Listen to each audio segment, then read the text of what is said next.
सुख आर्या. आर्या नावाची 10 वर्षांची हुशार, खूपच उत्सुक मुलगी होती. उन्हाळ्यात ती तिच्या आजी-आजोबांच्या गावाला यायची आणि दिवसभर शोध मोहीम करत खेळायची. आजीची गोष्ट.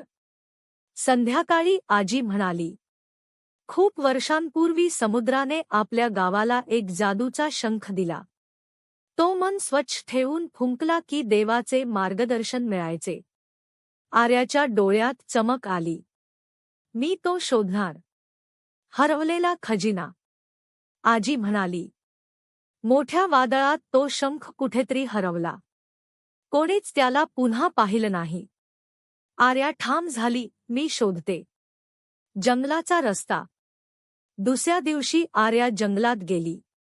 उंच झाडे, पक्ष्यांचे आवाज आणि चमचमणाऱ्या फुलपाखरांचे थवे तिच्या समोर उडत होते, जणू तिला रस्ता दाखवत होते. खोडकर पण मदतीला धावणारा माकड. एक छोटा माकड तिच्या पायाजवळ आंबा टाकतो. मग तो हाताने इकडे ये असा इशारा करतो. आर्या हसली, तू मला मदत करतोयस का? माकड उड्या मारत पुढे धावला. लपलेली गुंफा. माकडाने तिला हिरवाईनं झाकलेल्या एका गुंफेजवळ आणलं. आत भिंतीवर भगवान विष्णू यांची हलकी चमकणारी कोरीव मूर्ती दिसत होती. खाली एक जुनाट, धुळीने भरलेली पेटी. जादूचा शंख. पेटी उघडताच सुंदर, स्वच्छ पांढरा शंख चमकू लागला. आर्या त्याला हात लावताच एक उबदार प्रकाश पसरला. एक मधुर आवाज.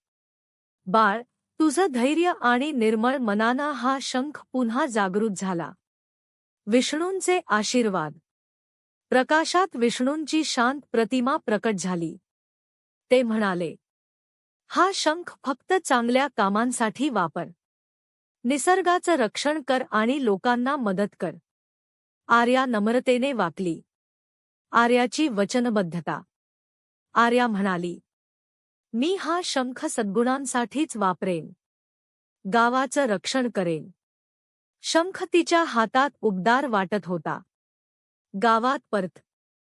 आर्या गावात पोहोचली. गावकरी चमकणारा शंख पाहून थक्क झाले. आजीच्या डोळ्यात आनंदाचे अश्रू आले. पहिली मदत. काही दिवसांनी गावात पाण्याची अडचण झाली. आर्याने हलक्या श्वासाने शंख फुंकला. एक शांत आवाज आला. जुन्या वडाच्या झाडाजवळ शोधा. तिथे खोदकाम केलं असता स्वच्छ पाण्याचा झरा सापडला. नवीन पिढीची छोटी नायिका. आर्या गावाची लाडकी बनली. तिने जादू नाही केली, तर धैर्य, चांगले विचार आणि दयाळूपणा वापरला.